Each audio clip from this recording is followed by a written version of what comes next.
This podcast is recorded on the lands of the Wurundjeri people and the Aranda people.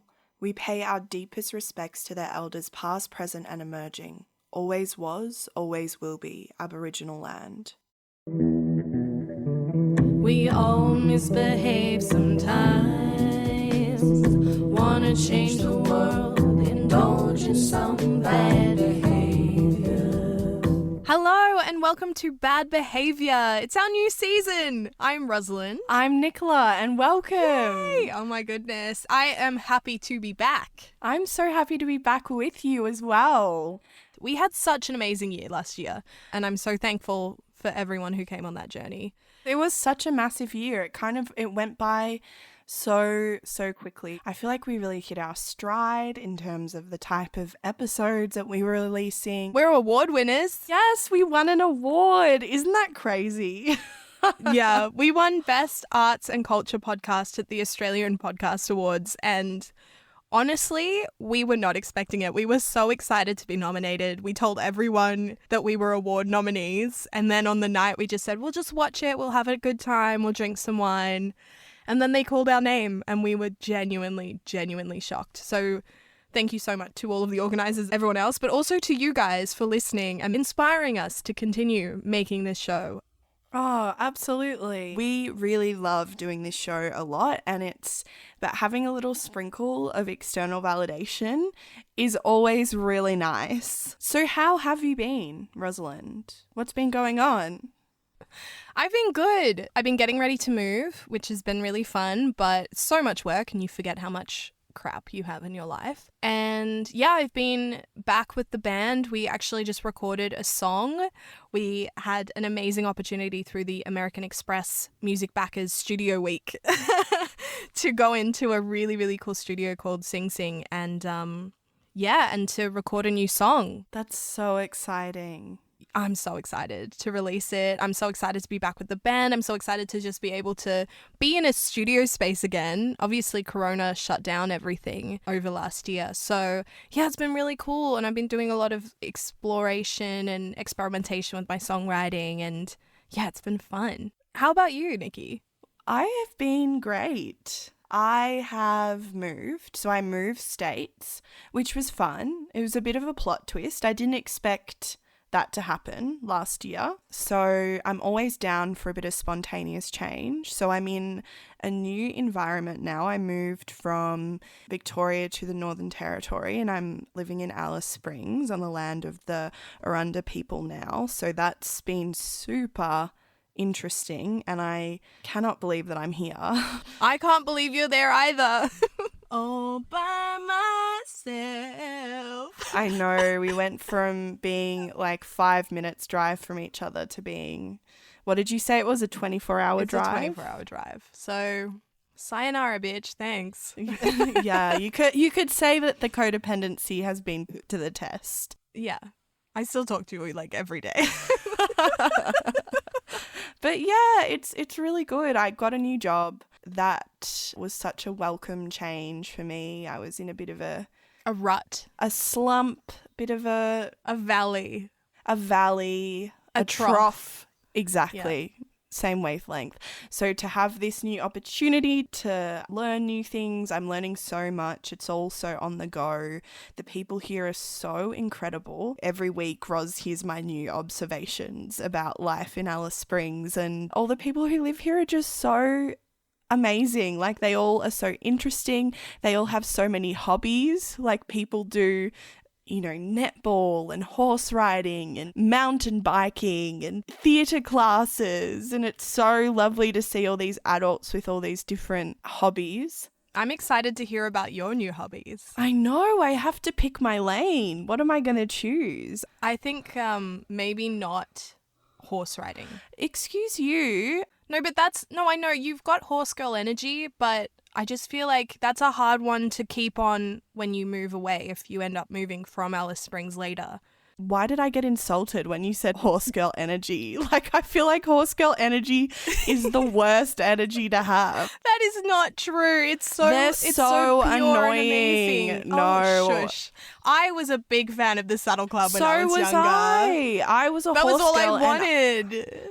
I was disgusted with looking back, I do not vibe with horse girls. They're so intense. If you're a horse girl listening to this, I would like to distance myself from Nicola's stance on horse girl energy. I embrace this energy. It's a bit intense of you to attach that to me. Like, I don't know at what point in my adult life I've given off horse girl energy. And for that matter... You got insulted when I said that you shouldn't do horse riding, and now you're insulted that I said you had horse girl energy. Pick a side. It's a time of change for me. I'm deciding who I am, okay?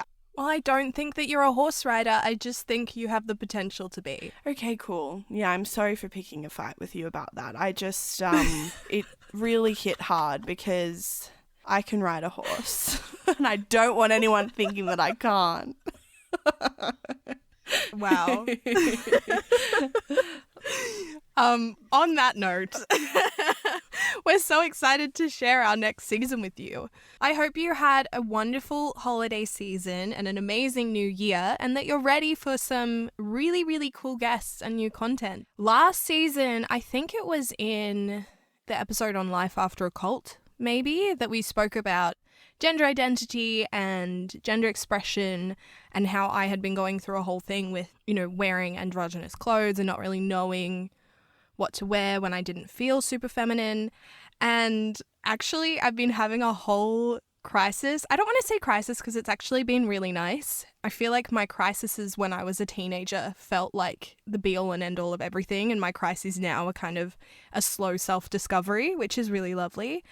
But kudos to TikTok for showing me lots of videos about really cool non-binary people and concepts and ideas, and the representation on queer TikTok is amazing, and it just sort of has led me down this really interesting path. And so this week we are talking to an incredible person called Jamie LeClaire. Jamie LeClaire is a queer non-binary sex educator, pleasure coach, writer and consultant based in the US. Their work explores the intersections of sexual health and wellness, relationships and dating, queer and trans identity, and body politics. You can find them on Twitter and Instagram at Jamie J LeClaire.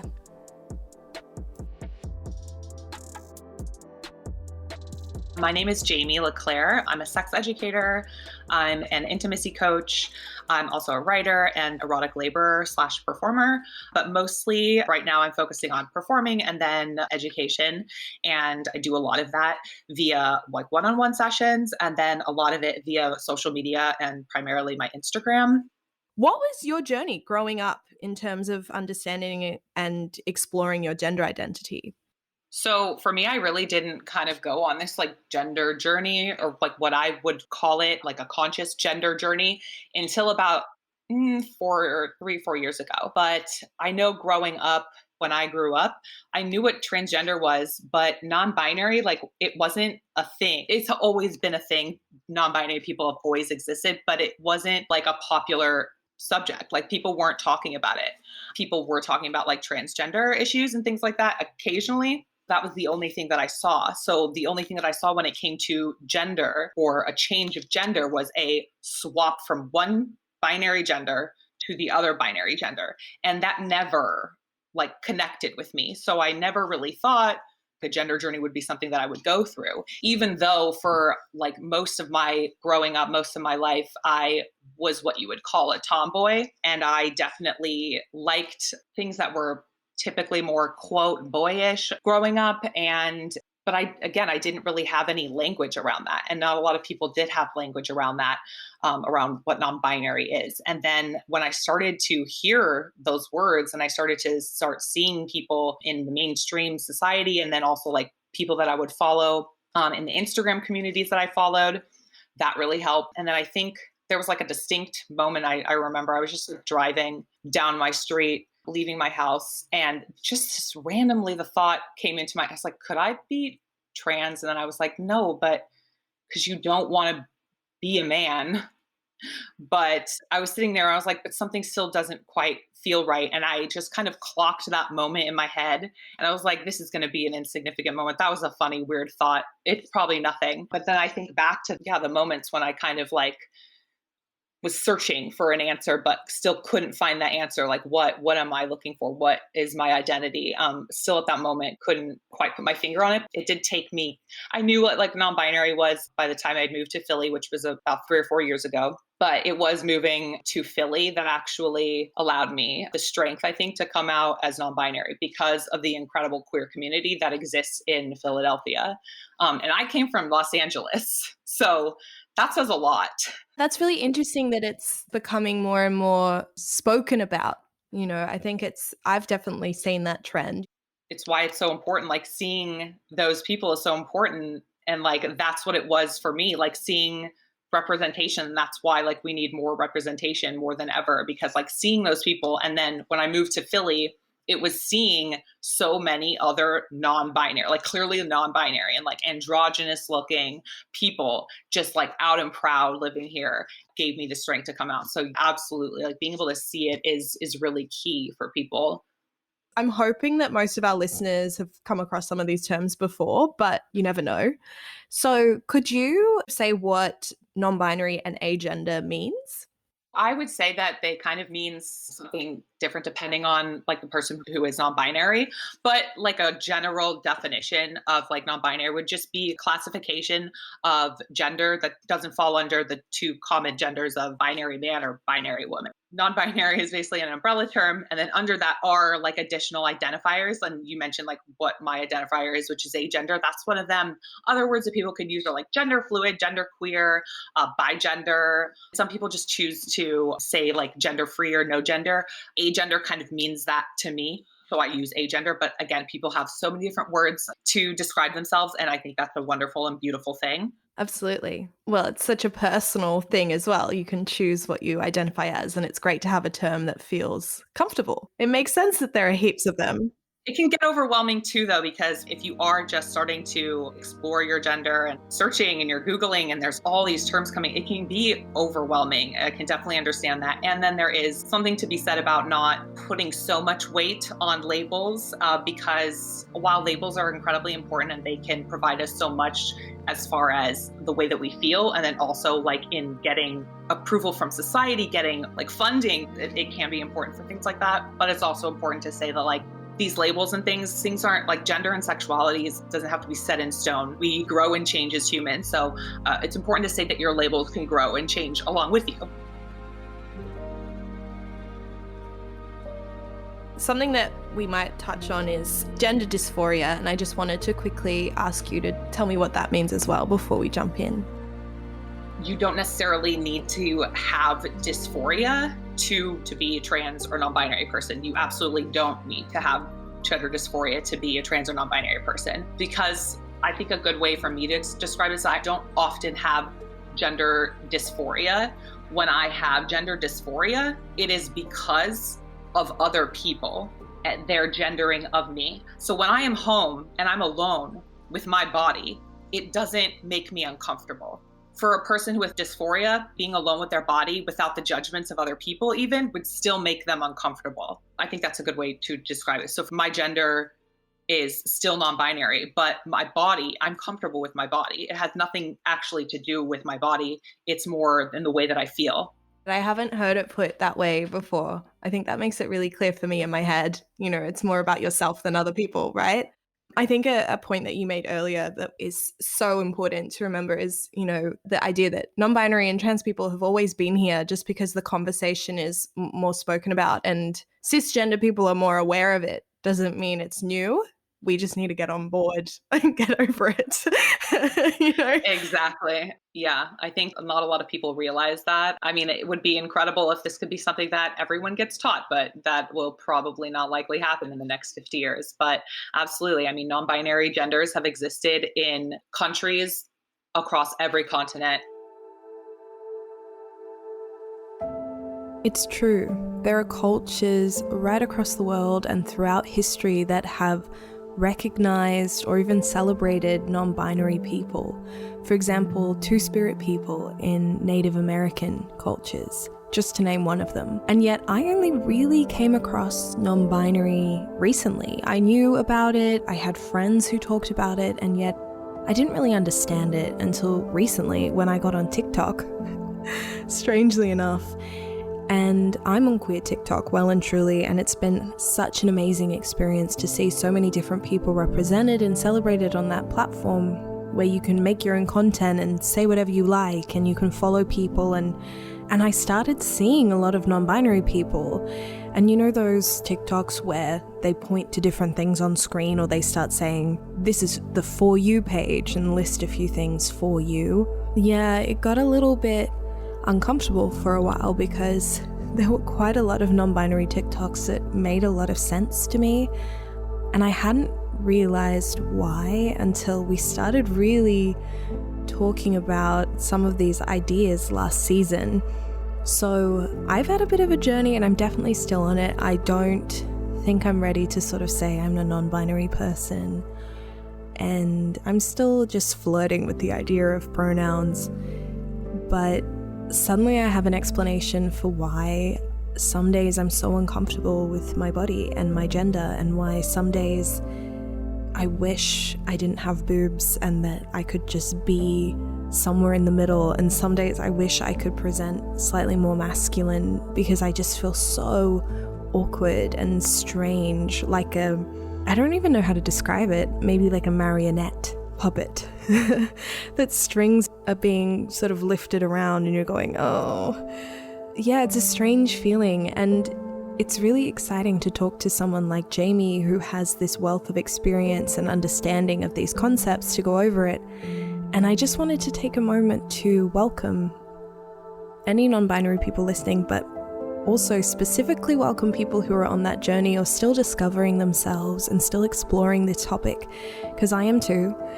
And it's really important that you take a moment to go, if you're having any of these thoughts or any of this stuff is coming up for you, take a moment to recognize that. Don't stress about figuring it all out in a day. As we've said many times, the journey goes at your own pace. But welcome to this community. You are so very embraced and loved, and I hope that you enjoy your journey and embrace your journey, and that you're safe in your journey. So reach out if you'd like. badbehaviorpodcast@gmail.com. I'd love to hear your stories and your thoughts. And this has been a really exciting episode for me.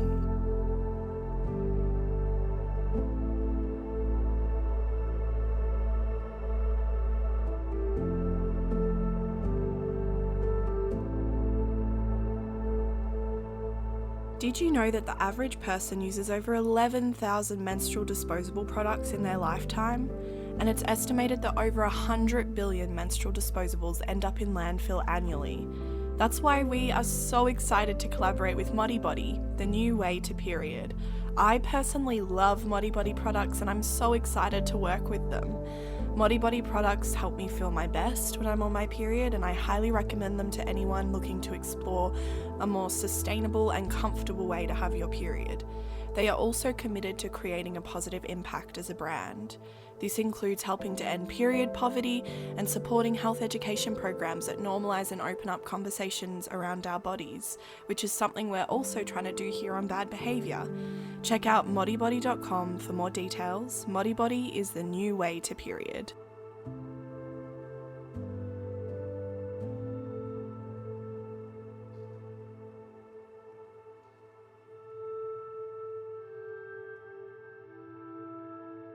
So I'd love to get a story from you about your experience exploring sex and pleasure while navigating gender. I think I'm kind of still on that journey because only come out like as non-binary about like 3.5 years ago, and it's been only like a couple of years, but so much of that time I haven't really been able to focus on sex, even though I was literally learning about sex that whole time and educating other people about sex. I didn't actually give me a lot of time to kind of connect with my own sexuality. And so I think I'm still kind of on that journey. And especially navigating that as a sex worker, as a performer, has been a challenge because there is a box that people want to put you in, and that doesn't feel great. And then the misgendering in that community is persistent. It is every day. So navigating sexuality hasn't been the easiest for me, I'll be perfectly honest. But I think what has been super helpful is having a community of people who are going through a very similar thing and who can affirm me, and we can affirm each other, and we can kind of talk about it. And then someone who I can come back to and is always going to see me for the gender that I am and the gender that I identify with. And I feel like that's always going to be there for me, thankfully. And so that has been incredibly helpful as far as like navigating sexuality. And then also reaching out and finding queer porn and people with bodies that look like yours is so incredibly helpful, just because I feel like so often, like, you can't even imagine what like sex would look like for you if maybe you're going through a gender journey, or maybe you're getting gender affirming surgery. Just your presentation is just not the same as it used to be, and you don't see people the way that you look in mainstream porn. But it's really not, if you know where to look, it's not that hard to find other porn and other erotic labor that is out there that it does feature queer people, queer bodies, larger bodies, disabled bodies, all different sorts of bodies. And that was so very helpful. I was like, oh my gosh, this is hot. Like, holy heck, this is hot. So other people could find me hot the way that I look now, not even in like a fetish way, which can be what a lot of the times, like what you see if you do search up like trans and then like you're in Pornhub or something, versus like a queer porn production company, such as, like, I can give you a couple. There's 4 Chambers, there is Crash Pad, Pink Label, and queerporn.tv, and there's Aorta Films. They feature like all different sorts of queer people and bodies and races, which is so important. I think that's a really interesting point, because I think, you know, often when I talk about porn to people, it's in a kind of, isn't it terrible that porn fetishizes people and it presents this unrealistic kind of view of sex and the degradation of women and all of this stuff that you have to talk about with porn. But it's true, if you go looking for positive, queer-made sex. Yeah, absolutely. And then with OnlyFans, like, I mean, hey, I'm a literal like non-binary performer, and so many of my subscribers are non-binary and queer and trans people. And they message me and they tell me, they're like, it's so empowering and lovely to be able to subscribe and to a non-binary person. I don't know a lot about OnlyFans, to be honest. Couple months ago, I kind of started getting into it because I think I had said, like, I mentioned doing like sex education and like learning about sex and doing so much work around sex, but in an academic way, really disconnected me from like my actual sexuality. And so much of it was just like, the only time I was thinking about like sex was if it had to do with like posting on stuff on Instagram, coming up with content, writing. And so at the end of the day, I was just exhausted. And like, I didn't really, if I was going to do something sexual, it's like, I'm just going to go, you know, pull my pants down, masturbate real quick and fall asleep. I was like, this is not who I am. I was like, this is not, I mean, yeah, you go through lulls in your life, but like for me, I just like wasn't comfortable with like my sexuality just being diminished so much while working in a sexuality industry. And so I was like, maybe I would have a little bit of fun creating content. And it absolutely has like done what I was like hoping for. I feel far more connected to myself sexually. I think the positives for starting my OnlyFans have like outweighed the negatives as far as like connecting to my own sexuality. And then I feel like also kind of connecting to my gender, and mostly because of like I've been able to connect to this like incredible queer and trans sex work community, which is just, gosh, so beautiful and eye-opening.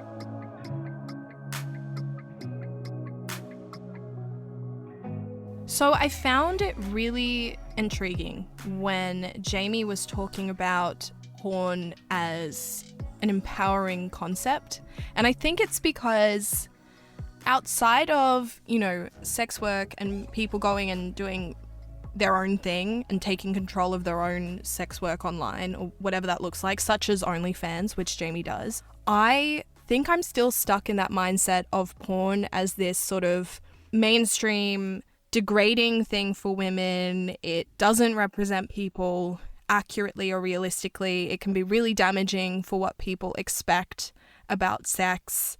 It sets up those unrealistic expectations. I have all of these different things that I think make me kind of really hesitant about the idea of porn, especially ideas about different entrenched problems within, stereotypes and how it's run, and the idea that some people might be exploited or be in porn because they're in a bad situation, they want the money, or whatever it is. I've got so many, and I think that's a lot of bias on my part, but I think there's also a lot to be said for those things. But what Jamie was saying was really interesting, because I think I've also had those thoughts where it goes, okay, if you can see someone that looks like you, if you go to amateur porn, or if you go to someone who's making ethical porn and they're representing different bodies and races and gender expressions, oh my God, that person looks like me, and they're having fun, and they're doing this in a way that they're not ashamed of what they're doing, and that can be really empowering too. So it was kind of an interesting revelation for me to switch to that way of thinking consciously.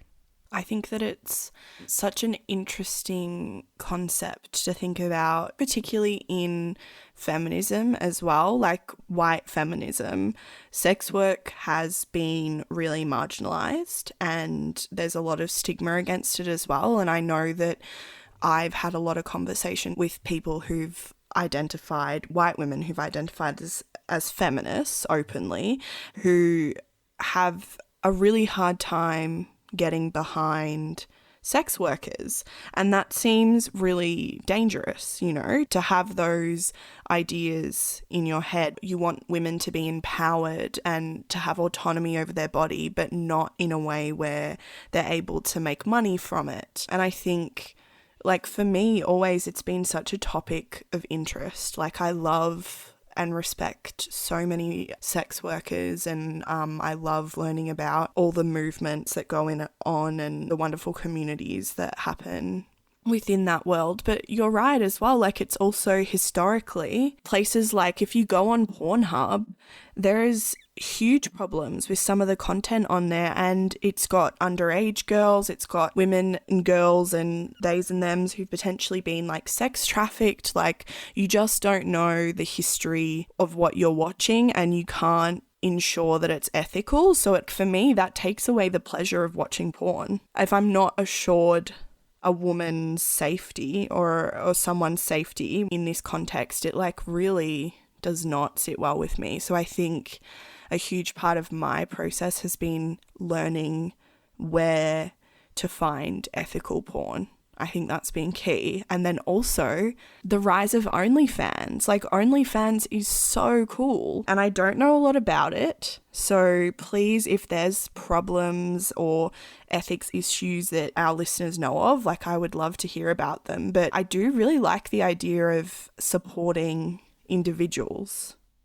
Well, it takes out that middle murkiness where you're not sure who is producing and making this and who it's for, and it gets a little bit muddy on places like Pornhub. And so, yeah, the idea of someone taking control of their own sexuality and what they want to do and have complete control over their platform, they're not told who to have sex with, how, or anything like that, unless they decide to. Yeah, it's really interesting to think of it that way. That idea of ethical porn is really interesting to me, because I don't entirely know how to research and confirm that a place that makes porn is ethical, and how to find that and consume, and how to even start that process almost. It is really confusing. It makes me think as well, listening to Jamie and hearing how porn was a way, and OnlyFans was a way to discover and explore their gender identity. That is a really cool concept to me, because I think porn in general, it's predominantly male gaze. So you get these stories and these characters and this type of pleasure that's really saturated in heteronormative ideas and the patriarchy. And it can be, once you've kind of stepped back a bit from that and like had the chance to unlearn it, it can be really difficult to watch. And it also then makes sense why some men and boys, straight men and boys, act the way that they do, if that's what they're consuming. So I think that's a whole other layer of it. as a consumer, you want to ensure, number one, that the place that you're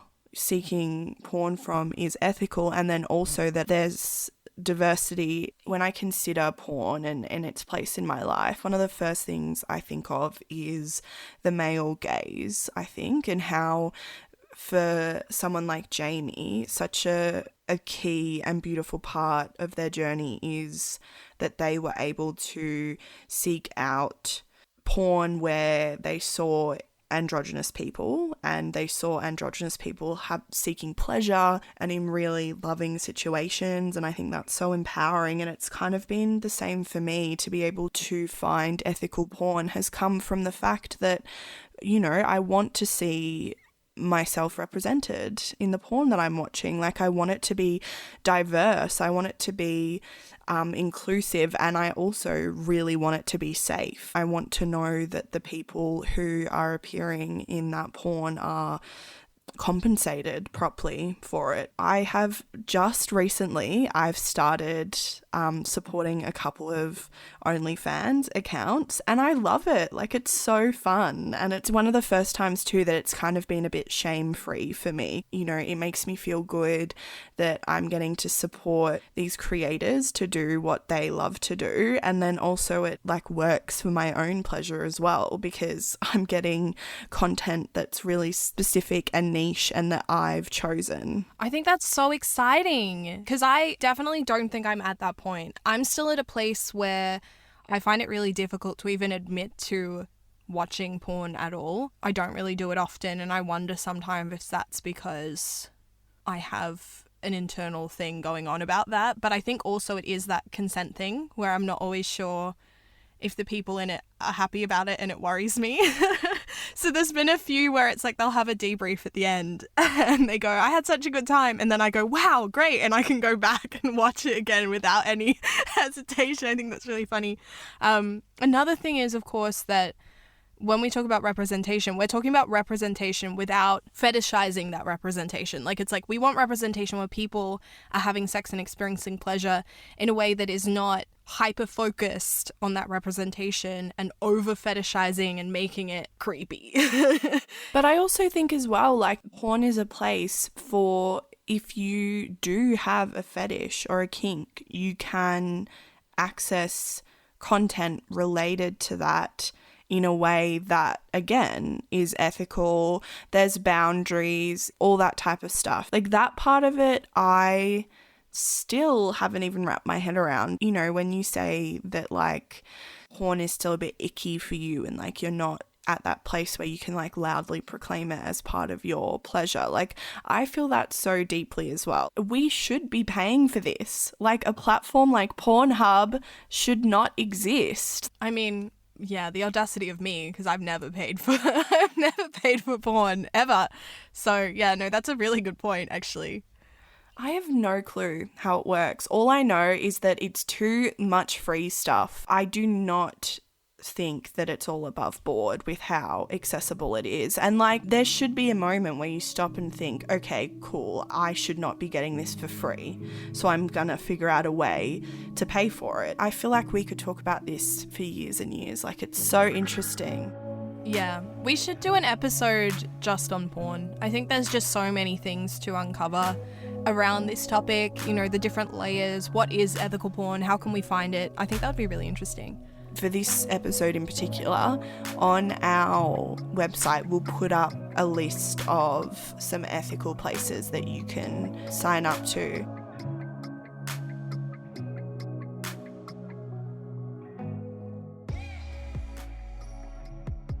You touched on it a bit before, but, you know, the world and our education system is so heteronormative. And I wonder, what kind of assumptions do you come across, especially with the OnlyFans, but just in general, with people around sex with trans or non-binary people?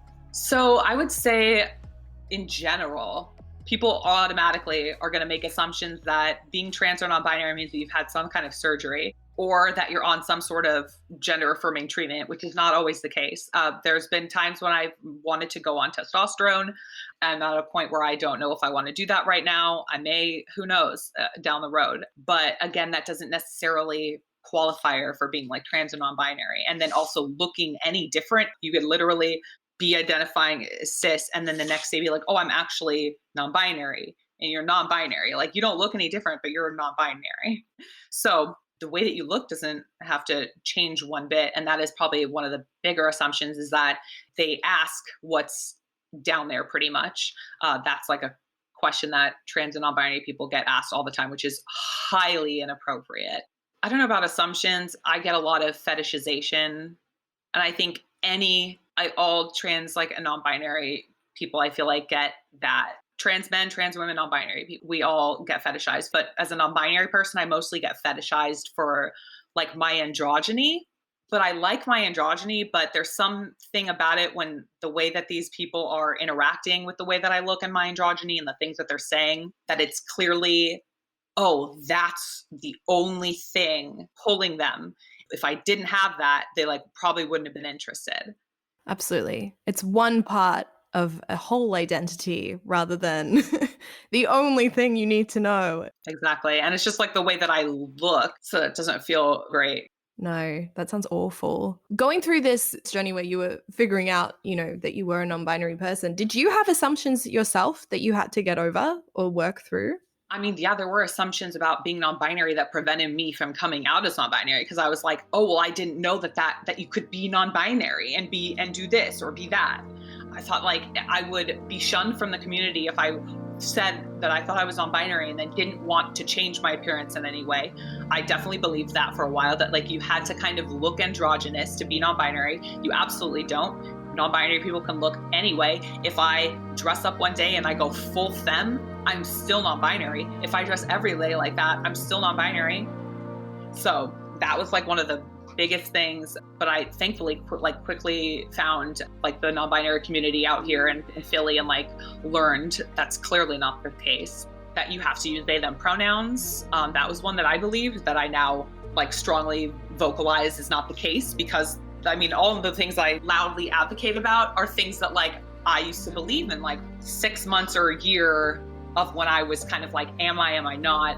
It was kind of preventing me from doing so. And so once I unlearned those things, that was super important for me. So yeah, you can use any pronouns. You can use combinations of pronouns, and your pronoun comfortability with certain pronouns may change over time. We touched on it briefly before, but I'd love to talk a little bit about, experimenting with solo sex and pleasure on your own when you're going through that, especially someone who, if you are a trans or non-binary person who does experience body dysphoria. I'd love to talk a little bit about that, about sort of navigating solo sex and advice you have around that.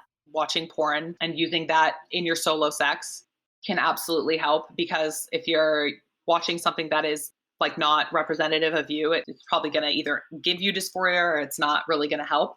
So I would say definitely looking into different subscription services, or finding one that you really like and finding ones where you definitely see people who look like you, or scenarios that are similar to like scenarios that you would see yourself having sex in, because that can also be super important to like see the certain like scenarios that they're setting up, or like the role play kind of scenes that they're setting up. And then I think those are also really important, because a lot of the time they're very intentional about the way that they will film acts of consent and checking in and in very intentional sex.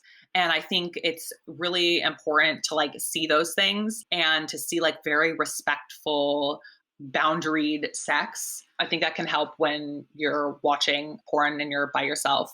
It's going to help like your partnered sex, but anything that's going to help the way that you interact with your partnered sex is going to also translate to your solo sex. And then I also think that if you are experiencing dysphoria, and then if you're going through some sort of affirming treatment or surgery, it's really important to discuss that with your doctor. And if possible, if you are having a lot of trouble around the sexuality aspect of that with your hormones, if it's like bottom growth or anything like that, I think it's really important to, if you can afford it, to work with like a sex coach or a sex therapist of the sort, because those can be really complicated and it can be really difficult. And I wouldn't want anyone to go through something like that without having like one-on-one support with somebody.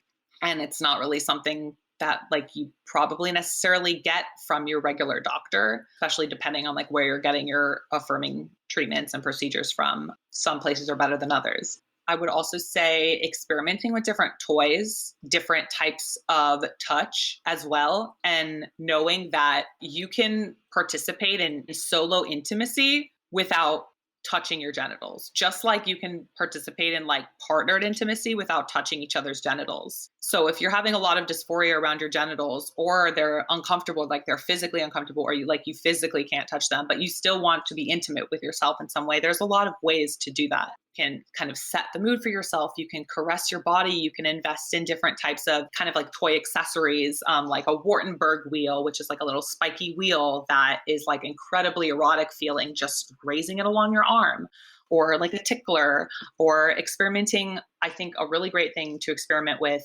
which you can do solo a little bit. It's obviously easier with a partner, which is like BDSM kind of stuff, but BDSM and sex can overlap, but they don't necessarily have to. You can absolutely have a BDSM scene or something like that without any sort of penetration or any sort of sex. I think discussing your boundaries ahead of time is something that people don't like to do, but is incredibly important, but can also be done in a sexy way. It doesn't have to be awkward. Like it can absolutely just be like kind of like sex talk. Like you're kind of getting to know what the person likes, and you're kind of just like talking kinky. And you can kind of do that like towards the end of the date when things get a little, you're having your dessert and you're thinking about whether or not you're going to like go home together or something. You can start steering the conversation a little dirtier and naughtier. And then with that talk, you can kind of like find out what that person is into. I also think that's like sexting is super helpful. A lot of my really great hookups or like ongoing kind of hookups have been with people where it kind of started, we met off of Tinder or something, and then we were texting, and then before we even met, we kind of had a bit of a sexting session, which one was really great because like it kind of established a bit of our compatibility, and then I was able to learn a little bit about like what they liked, and then also checking in during the actual acts, constantly checking in. But again, it doesn't have to be awkward. It doesn't have to be like, whoa, stop. Are you okay? That would be ridiculous. It can literally just be like, oh yeah, baby, do you like that? And then if the person is saying, yes, baby, I like that, that's your consent. It does not have to be not sexy at all. It quite literally is like pretty sexy. So yeah, I think checking in. And then also I think aftercare is 100% like so very important, and always colors the way that I see the interaction after, whether or not the person has good aftercare tendencies. Like if they just run off, obviously not great. Like I'm not asking people to like stay the night or anything. Like I specifically actually don't like people to stay the night. Like aftercare is going to look different for everyone. So I think it's important to try to discuss before if you can. Honestly, aftercare can be as simple as like your kind of pillow talk after, whoo, wow. And then you just kind of like talk like, wow, that was really great. I really loved it when you blah, blah, blah. You can kind of go over things that you thought were really hot. And then that also helps that person know if you're going to have sex in the future, that that's something that you really liked. And that was a bingo for them. And that's going to like, one, make them feel good. And then two, they're going to do it again.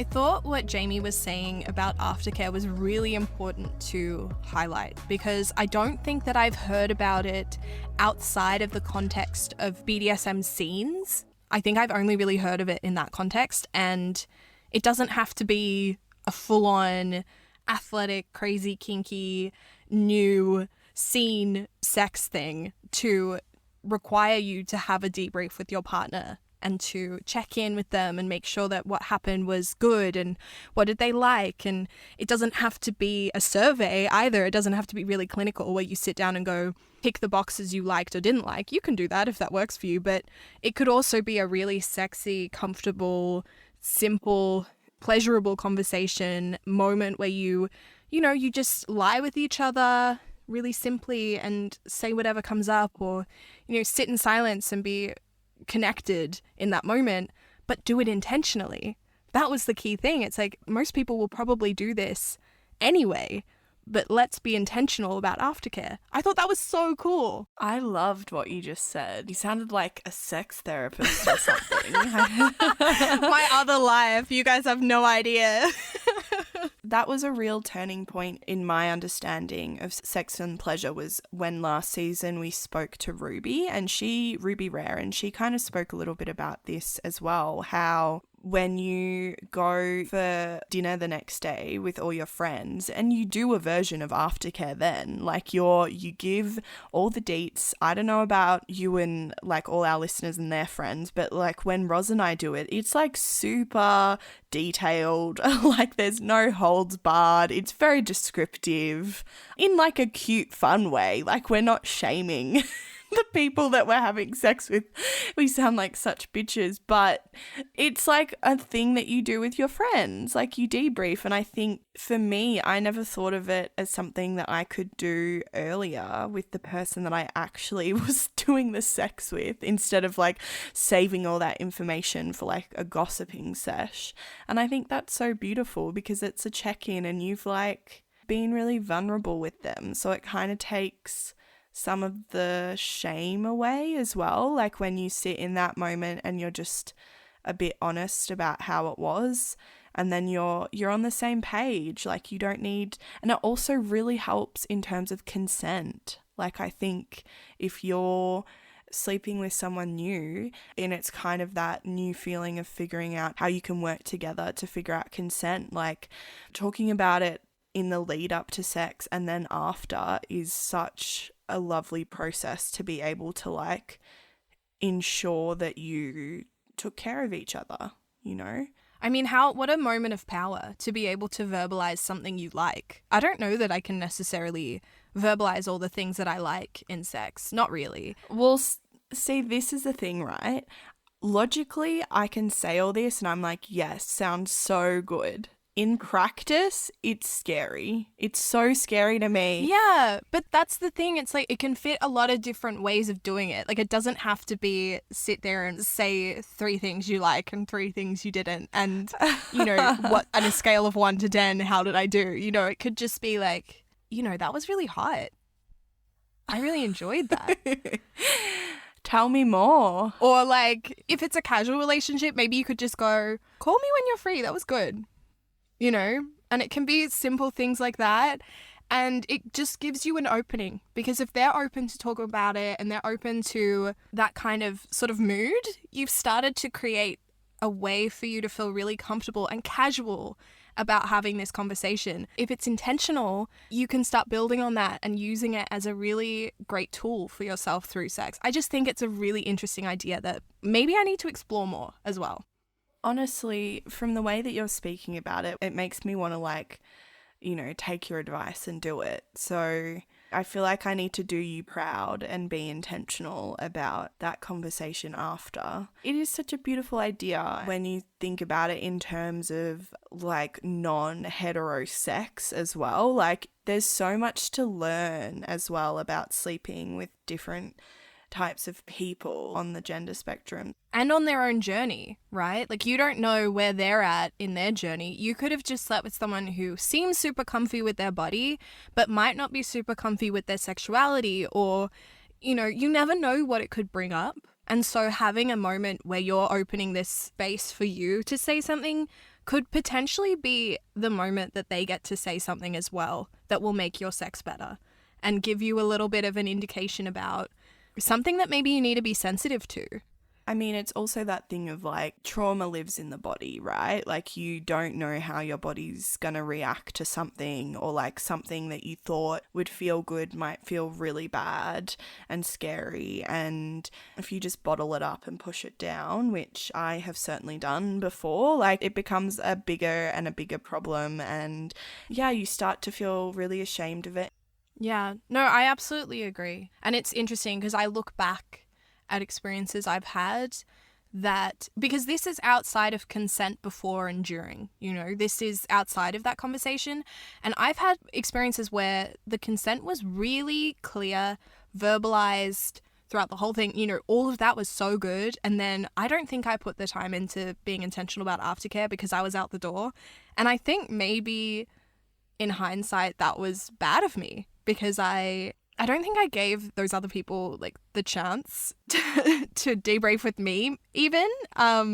Yeah, I'm thinking about it now. I'm like, I wish I had. I wish I had taken that moment to be as intentional about consent and take it in this way, because I have my rants about consent, how you can check in, you can make it sexy, how it's fine, you know, how you should. Why don't I take it a step further? But I mean, never make yourself feel bad for not being in the headspace to do it. I don't feel bad. I'm excited. Okay, good, because I think it takes time to realize these things about sex. And for a lot of people, when you start having sex, you're so bloody confused about all of it. You're having to unlearn so much shit, and you're like, it's just so confusing. It's a lot of the times it's really tied up to your self-esteem. That's how it was with me. This is the thing. It's like, we don't talk about it outside of a biological way very often in sex ed. We've talked about that a lot on this podcast. And then we go into these situations expecting to be open to making sure everything's consensual and being really ready and open to any kind of experience and to be good at it. What? In what other situation would that be true in life? Where you don't talk about it, you don't really know much about it other than a very mechanical thing, and then you're expected to be brilliant at it straight away because it's instinctual. Only in the last couple of years have I started actually taking the shame away from some of those first sexual encounters that I had, where I felt like so open to like what someone else could do to me instead of what I actually wanted. So aftercare is key. Maybe it wouldn't have changed all of those moments. And as a youngin', I would never in a million years have ever felt confident enough to be like, hey, could we just chat about that experience? Like, I never would have done that. Yeah, but you probably did something. Like, there are probably instances where you have. All my lovers need to get ready for a really long debrief after. Oh, no. She's taken it too far. She's off the rails. She's out of control. She's written a spreadsheet. Yep, I've written a Google Docs survey. It's a Google form that populates a spreadsheet. Which then will go into another spreadsheet that gives a score to each. It gives a score, and then I write a poem about it that I share with the person. That you then do in a physical theatre space in public. Exactly. Yeah. So, yeah, that's going to be great. Great. Well, I'm excited for that performance.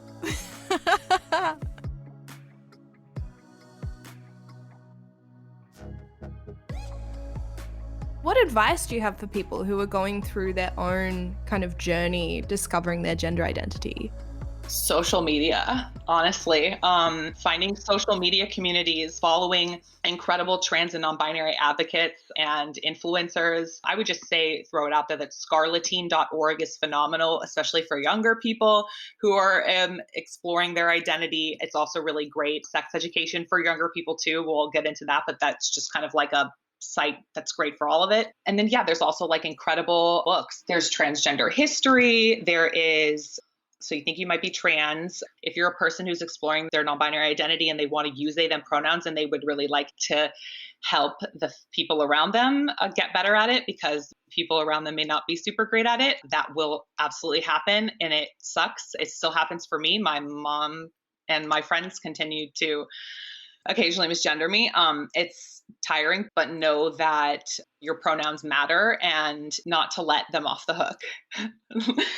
Just because they're like your friends or family. Like if it's important to you, it should be important to them. I read quite a few of your articles, and one of them kind of mentioned that idea of cis fragility, where people, they hear they, them pronouns and they go, but this is a story about me finding it difficult to say it. Whereas it's not about them. I think I was probably talking about like when someone does like misgender somebody, usually what will happen most of the time is the person feels very embarrassed, and I understand. And most of the time when we are embarrassed about something, like anything, we will like try to profusely apologize, and we kind of tend to overdo it. And that is normally like not a big deal if you're apologizing for something like, I don't know, just not as important. But for non-binary people, for trans people, when that happens, it's just more time that we're taking to like shine a light on the fact that like you can't get this thing down. It's more time that we're talking about like something that makes me a little like uncomfortable because it's something that you're having trouble with. So then it like just makes me think more about like my gender or my gender dysphoria, if that's a thing. It's just the best thing for somebody to do is to correct themselves and then move right on. For example, you're saying, oh yeah, my friend Jamie, they went to blah, blah, blah. That I love. Just move on, just correct yourself in the moment immediately. But if someone like corrects you, I think it's great to say thank you, because I don't really like, sorry, I don't want you to apologize. I want you to just take what I'm saying, thank me for correcting you, and then just try harder next time. And because it also often derails the conversation, like, and then the person doesn't even remember what they were talking about in the beginning. And then I just end up sitting there like embarrassed because of my gender. And that doesn't feel good at all. Yeah, it makes an awkward moment about something that should be celebratory rather than here's a moment of silence.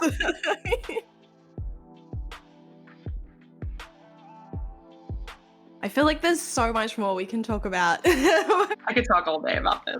Yeah, absolutely. But I just had one more question, which was, what does a world look like where we don't assume genders for people?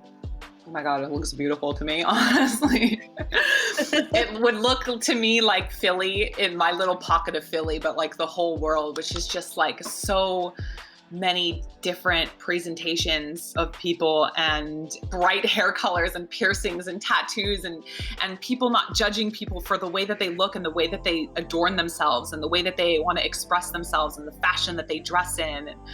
And I think that is the future of gender. Thank you so much for listening to this episode of Bad Behavior. I really hope you enjoyed it. There was some amazing points made by Jamie throughout this. I'll make sure that we put in some amazing resources on our show notes on our website, which is badbehaviorpodcast.com. Also, a reminder that Jamie made a great point when it came to pronouns.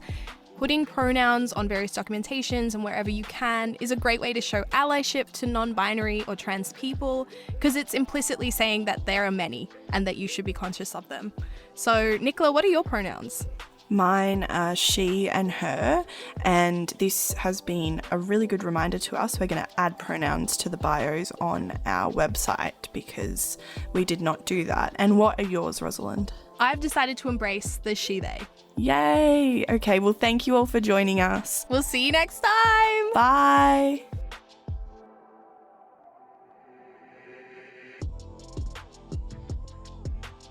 The executive producer for this episode was Rosalind Anketel. Bad Behavior is produced by Rosalind Anketel, Nicola Cranage, and Namcheja Magembe. Hosted by Rosalind Anketel and Nicola Cranage. Editing and sound design by Namcheja Magembe. Our logo was designed by Bonnie Eichelberger. We all misbehave sometimes. Wanna change the world, indulge in some bad.